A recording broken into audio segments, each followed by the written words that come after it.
I don't think it's a surprise by now that I love zombie movies. I just think they're neat. I love 28 Days Later, Day of the Dead, Walking Dead until it gets terrible, Train to Busan, Return of the Living Dead, hell, even that one Star Wars book cover with a dead stormtrooper helmet, you know the one. Food, medicine. I even like Marvel Zombies. Not the new show, the old comic books. And there's like this one little fan film where Spider-Man's eating Mary Jane and it scared the shit out of me as a kid, oh my god. Zombies are by far the scariest movie monster to me, and it's for a few reasons. More so than being chased down by like a vampire or Frankenstein's monster. There's so much more you can do with a story about zombies. We would know because we've pretty much done all of them. What's scarier than a vampire chasing you to kill you? Oh, I don't know, how about your fucking mom? Not only do these things want to rip you apart and eat you, but before that happens, they turn you into a monster. Real talk, you've had the zombie apocalypse plan in your head, right? We all have. Let's be honest, lean in, look at me. When you're looking at your dog, what do you see? A family member?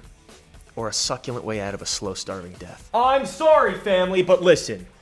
We have to eat the dog. These are the kind of thoughts that these stories put into your head. They don't just destroy your body, but they kill your soul. Zombie stories can be so personal while also having a larger than life scale at times, depending on the scope of things. Also, I don't know if you noticed this, but like, more often than not, the zombies fucking win. It's an apocalypse. When's the last time you've seen a Paranormal Activity ghost haunt the whole planet? Dark themes allow us to get into some really bleak and upsetting subject matter if the story calls for it, and I think that's pretty unusual for a typical movie, even a horror movie. So what if I told you that one of the best zombie movies ever was found footage? I know. Just please, okay?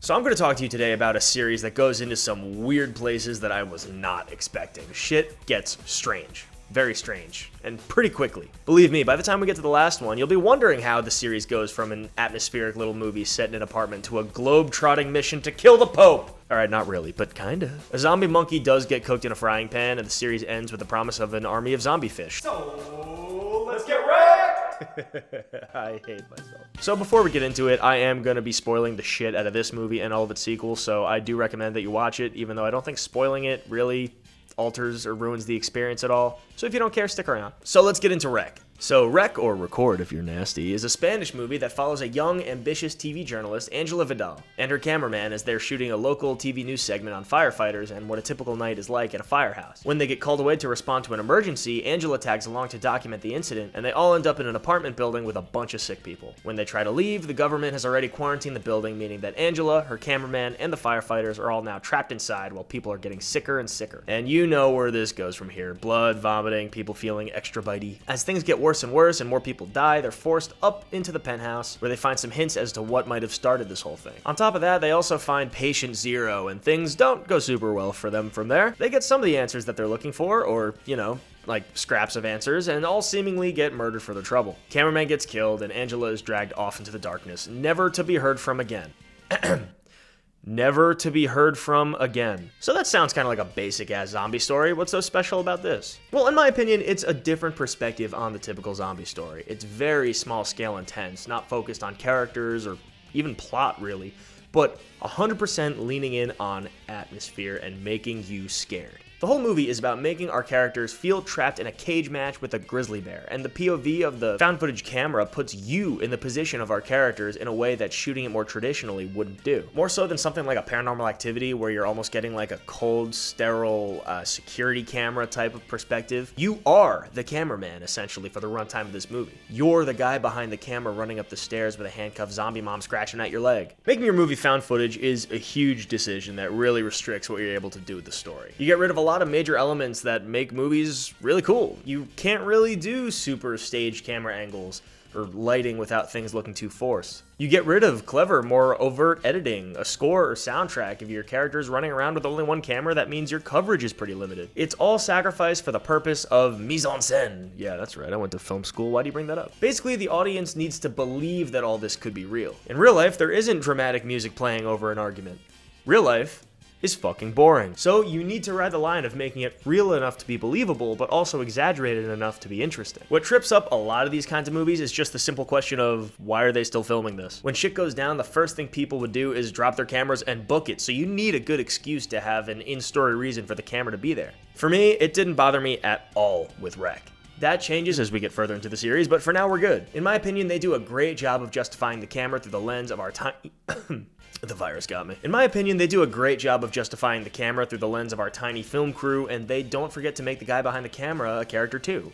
I mean, not much of one. He does stuff occasionally. Another thing to consider is, even when it's done at the highest level of effectiveness, found footage just is not for everyone. Take a movie like Blair Witch, for example, which probably is the most extreme case of this. They hid their actors from the public during their festival run, and they promoted the whole movie based on the premise that it was real, which sounds like a clever way of not having to pay for their actors' plane tickets, but hey, I digress. Some people watch that movie and just think it's three people walking in the woods yelling at each other. It's very grounded, almost to the point of being annoying. Some people think it's boring, and I like it, but you know what? I can't blame them. Then you have something like Cloverfield, where people were leaving the theater because they got sick of the excessive shaky cam. So all this to say, yeah, found footage is a cheap way to make movies, but it's a tough, oversaturated genre to crack, which makes it all the more impressive when it's successful. And to a degree of effectiveness that I've never seen in another one of these found footage movies, it really puts you in the room with these people. Another thing that really contributes to the atmosphere here is the layout of this apartment. It's so key to making this place feel uncomfortable. It's kind of like when you're in a COD Zombies map without a clear open space to train them around in circles, there's like no good place to hide. And it's basically a series of sharp corners. You would not want to be stuck here. It's kind of douchey to say, but the feng shui or whatever of the room is super jagged. The room flows you through it like a channel either one way or the other, and there's not really many options around some of these obstacles. Like, imagine if these people were all trapped in like a gymnasium or a big auditorium or something with a wide open space. It just doesn't give the same effect. Kind of reminds me of the game PT, how there's only really one place to go and no good place to stay put. All of this culminates in the ending. The tension rises as the characters rise up through the apartment. The hallway feels tighter and tighter. The ways get sealed off by armed guards and zombies. After a point in this movie when shit hits the fan, there's just no going back downstairs. Our characters are being pushed and pushed further into a corner until they've all been killed. And that's the movie. That's fucking scary. It's that element of dread and inevitability that adds to the horror. It doesn't add to it, it is the horror. If this movie ended with our film crew finding a hole in the roof or whatever and sneaking away from the guards, that tone and tension would be completely ruined. It's a movie about a bunch of trapped rats, all dying one by one. And this movie holds nothing back when it comes to the grisly murder here. That first neck bite is so visceral and looks so good, my god. Kids are murdered in this movie. We are shown a sweet elderly couple just for them to be murdered. Even the pets aren't safe. Good lord, man. Dios mío. Which is why the ending is great. Over the course of the movie, control and power is slowly stripped away bit by bit, with very few exceptions or even attempts at a glimmer of hope, until the very end where they can't even use their vision anymore, having been pushed to the absolute limit of what is survivable in this world, closer and closer to the monsters before they can't take it anymore. And they're all killed. Our lovable reporter is dragged off into the darkness to have unspeakable things done to her. That's intense. It's abrupt. What the fuck? But that's death, you know? How often do you see that in a movie? And then, of course, it blasts rock music to put a big smile on your face as you leave the theater. Nice. It's one of those rare times where a really abrupt ending I do think adds to the movie. It's found footage, for fuck's sake, right? It wouldn't have like a normal wrap-up. I guess they could have done the Cloverfield route where they give you like an out-of-order type of ending, but we'll see that later.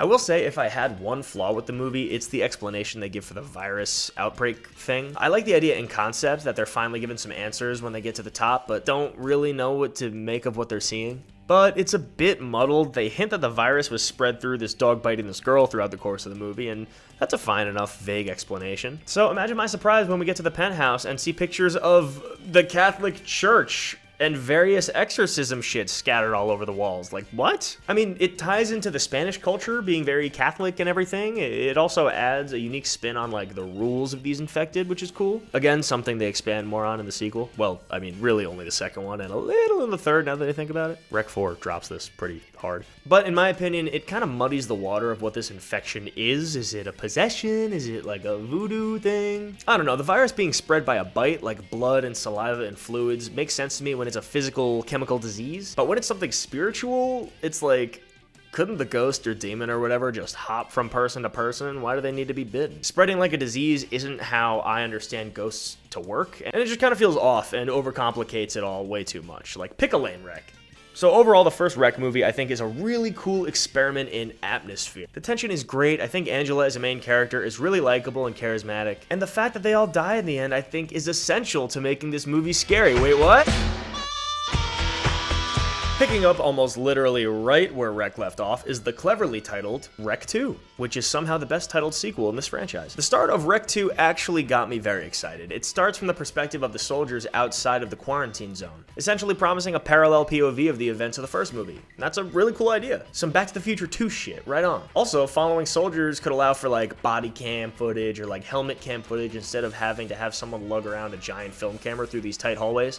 That's a pretty clever way to address a problem some people had with the first one. And wait, the soldier has a giant video camera too. Okay, all right, chalk that one up to a missed opportunity. We also don't really get an alternate perspective from the first movie as it continues the story from the point where Wreck 1 ends. And it turns out that following the perspective of like 10 trained soldiers with guns and armor isn't as scary as a group of helpless people. When someone gets infected, Angela had to run, where the soldiers in this movie just fucking blow them away. Or at least you think they would, with their guns. By the way, I really hope you liked that one lobby and staircase from the first movie, because we'll be looking at that for about another hour and a half. So that's kind of where the problems with this movie start. That was my first red flag, and it all just kind of goes downhill from there. A big problem with this movie is that it's kind of fighting itself when it comes to like being scary. Following this group of soldiers is a unique point of view and a cool instinct, but then you run into another problem, and that's that in order for the zombies to be scary, these soldiers kind of need to be morons, and don't worry, they are. There's so much of this movie that's these guys being like, hey, come here, little girl, what seems to be the matter? Meanwhile, she's fucking frothing from the mouth, vomiting blood, still chewing on her buddy's throat.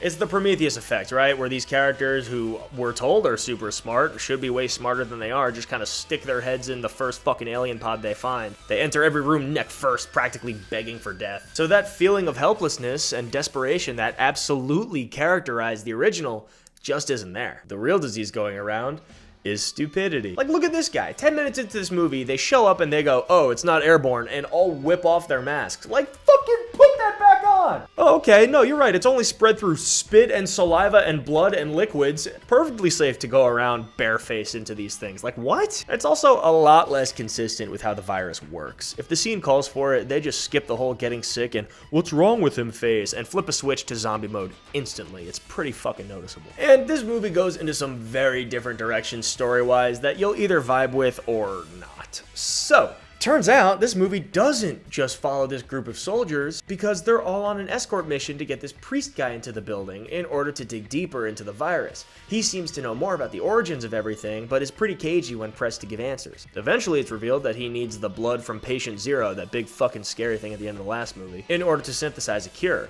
Okay, but why is he a priest? Well, so, as hinted, I guess, in the first movie, the virus isn't actually a virus, as far as I understand it, but also some kind of demonic possession thing attached to a virus. Okay.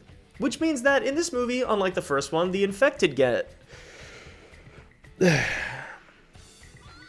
ghost powers. Yes.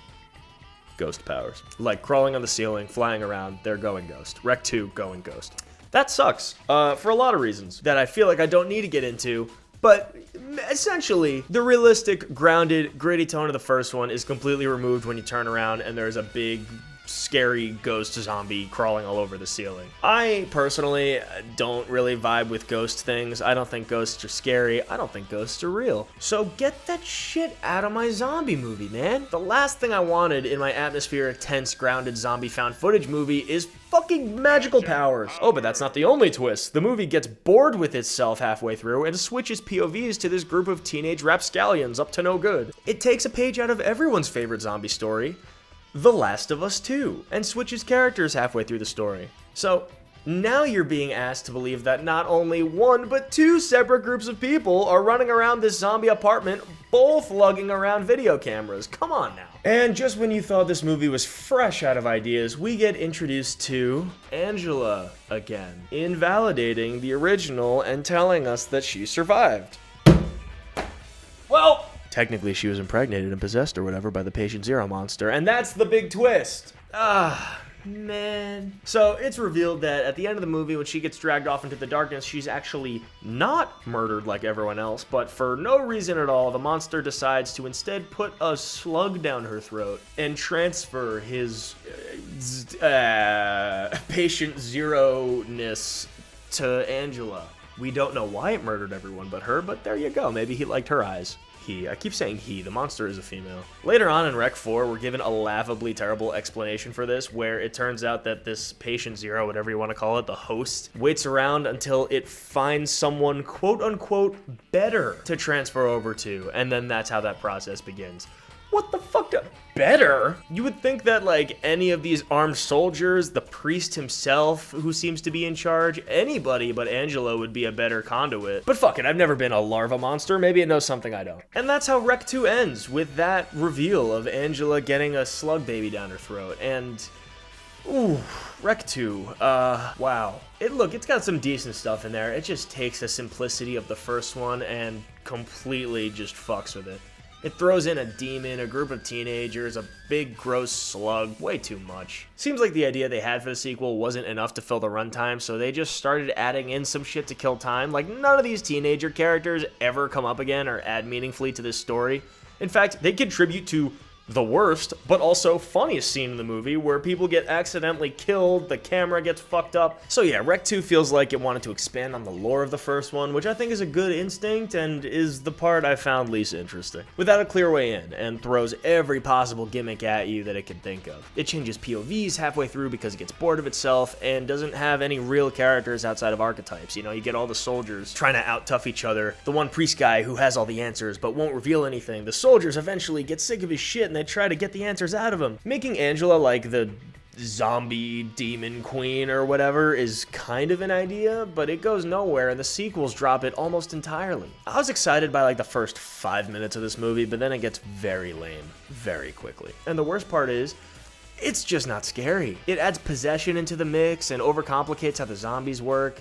It starts this trend that we're gonna see later on of just like stupid fucking kills in this movie. Overall, it didn't add to my intrigue into what's going on or the origin of this virus. It just adds to my confusion. It ends on a note that's somehow even more abrupt than the original, but has none of the effect. Half the time, I don't even know what the fuck I'm looking at, and what the hell is this larva thing? 2 out of 10. But you know what? Despite all that, I'm still looking forward to seeing where this story goes next in the sequel. You know, what our characters are up to next, how the virus getting out of the apartment affects Angela, what exactly that larva thing was at the end, and what happens with her. Wait, who's this chick with the chainsaw?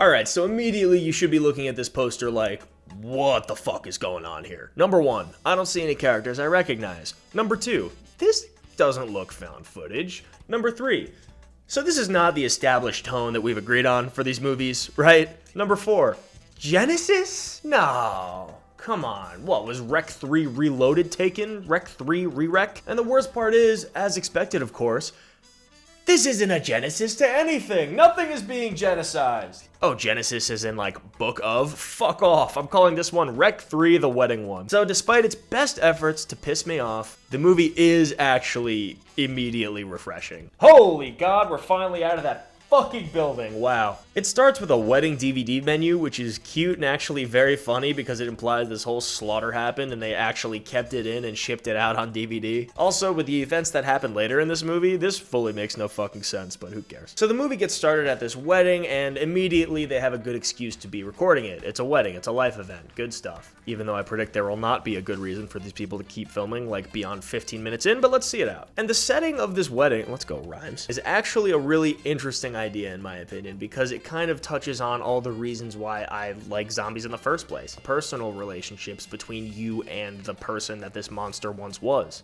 You know, it's gonna be really sad when all these people are fucking brutally murdered by their loved ones. Look how happy they are. And again, just like the first one, there are old people here, kids, fucking babies are given screen time. This is cruel beyond reason.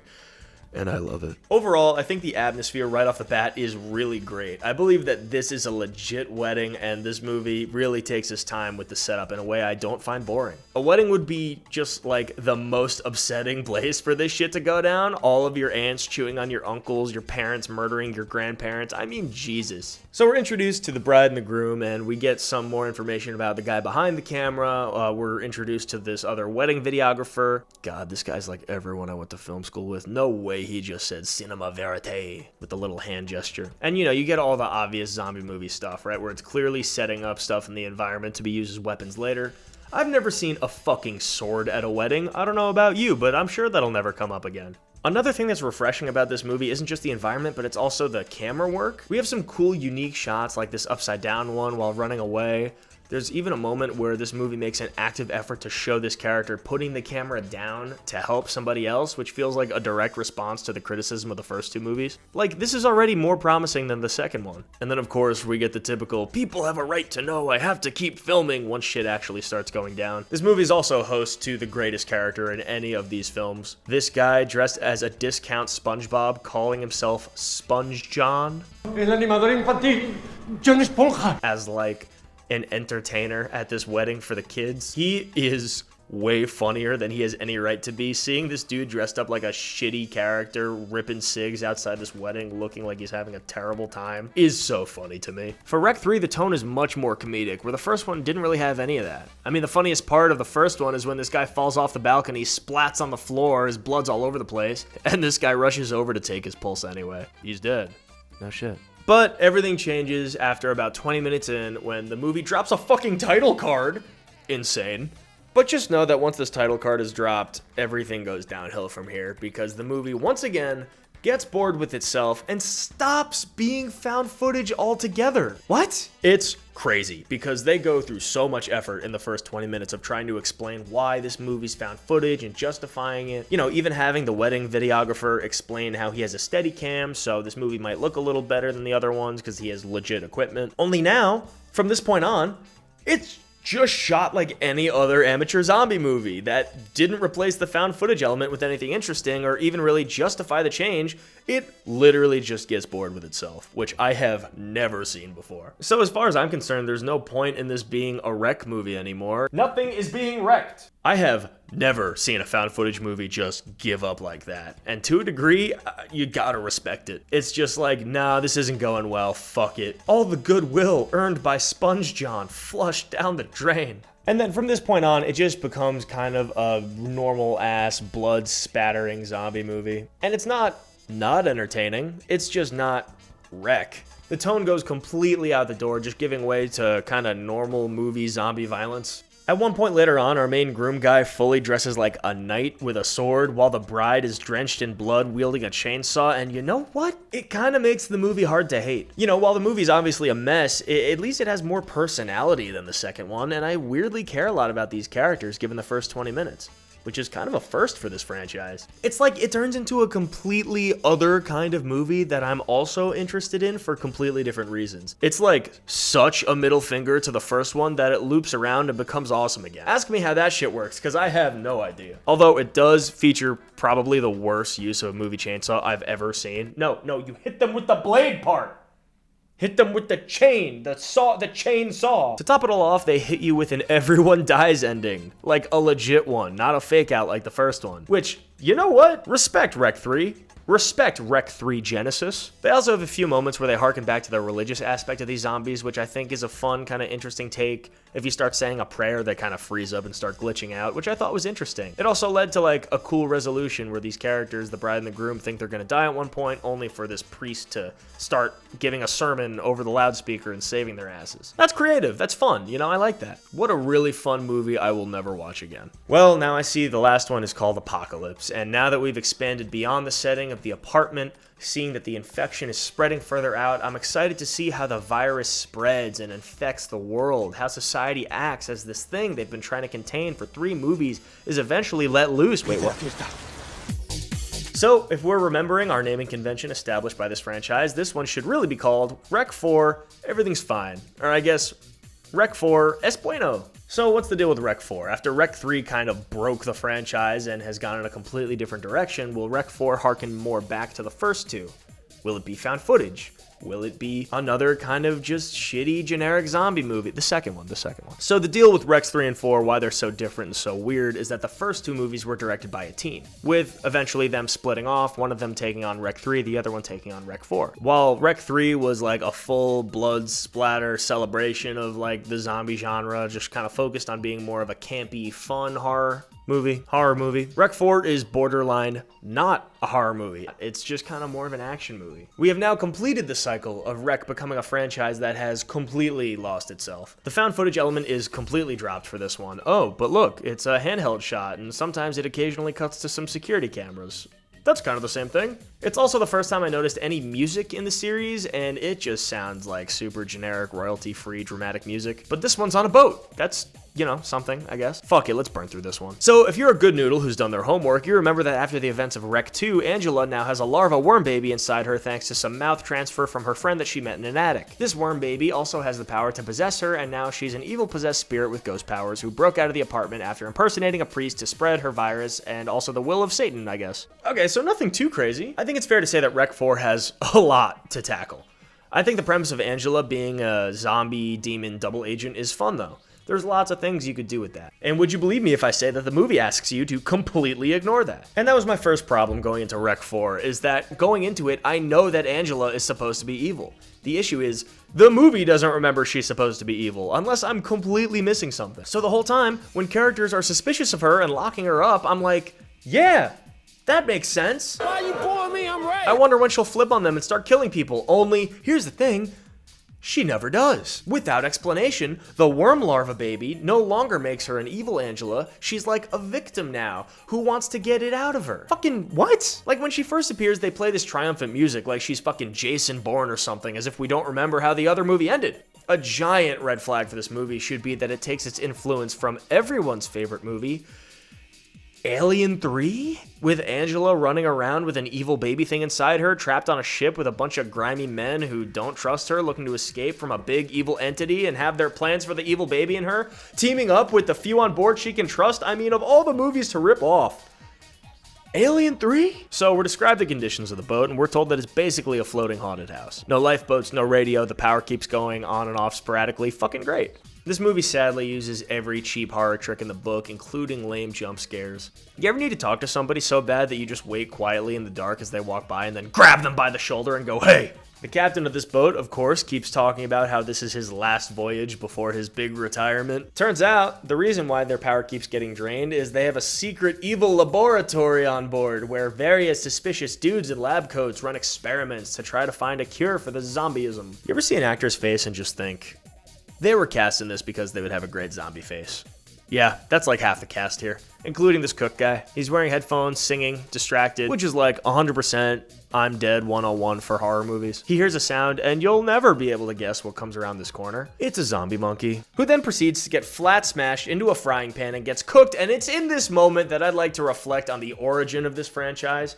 How did we get here? What part of this says to you grounded, immersive, tense, atmospheric horror experience? See, look, I was right, this is a great zombie face. Another thing is, I don't get how the zombies behave in this one specifically either. Like, sometimes they're just chilling, hanging around, and other times they're kill on sight.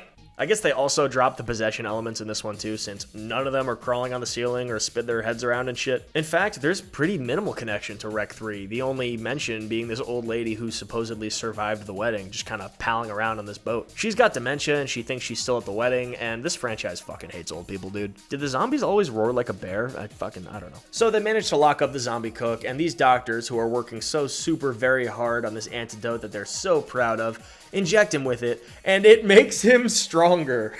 That's fantastic. The characters in this movie are so lame. There's a generic buzzcut man who supposedly was one of the soldiers who saved Angela in 2, but I don't remember him. The best character in this movie is this guy who's in charge of like IT on the boat. He runs video surveillance and creeps on Angela a few times, which is, he's a fan of Angela's show. Oh right, she's like semi-famous. That's a fun dynamic, and acts all awkward around her and stuff. Hey, that's something, at least. He's funny and adds some levity into the movie, but man, he is no Sponge John, that's for sure, lest we forget. So, Evil Scientist Man reveals a bit of info about the larva thing, saying that it hangs around until it, quote-unquote, finds a better host, which I don't know what that means. I guess Angela was a better host in Rec 2 because she presented a way out of the building, but then why wasn't she all zombified like Patient Zero? It's explained here that it makes Angela immune to the infection when it's in her. And look, I'm sure there's some explanation that I'm missing here, but this movie is dealing with such a needlessly convoluted plot that I can't be bothered to keep up for all the half-ass reasoning they give for this. Long story short, Buzzcut gets the worm out of Angela and into himself. There's a pretty cool kill with a buzzsaw. Close your damn mouths. And Angela and her adoring fans survive while everyone else dies and the larva is thrown into the sea. The last thing we see of it is that it gets eaten by a fish, I guess promising a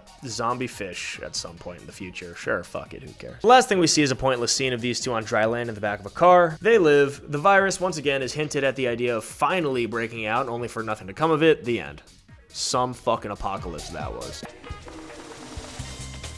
So overall, while the franchise 100% goes off the rails pretty quickly, I do think there's something special here about that initial first movie. It sets itself apart from something like a Grave Encounters or some other cash grab found footage movie, and feels like a more authentic attempt to do something cool and unique with the genre. Like I said before, found footage definitely isn't for everyone, and if you can't stomach the constant shaky cam, I don't blame you. But I think it's telling that the quality of the first movie was able to spin off into a 4-film franchise with 2 remakes of deeply questionable quality. As far as the remakes go, I'm really not super interested in seeing Quarantine. I think maybe I've seen Quarantine 2. That one's at an airport, right? I feel like it would just be a less specific, less authentic, less interesting, laminated version of the movie I like already. Oh, but Dexter's sister's in it. I don't care. As far as if I'd want to see more from this franchise, I mean, that's probably not happening. It's been over 10 years since Rec 4, and with the direction these films were going in, that's fine. Sometimes a good thing could just be a good thing without me wanting a fucking Amazon miniseries, sequel, or reboot. I like this movie, and it'll stay a Halloween staple for me every year. So thanks, and stick around, take a look at some of my other stuff. Bye-bye, and happy Halloween, if this video comes out around then.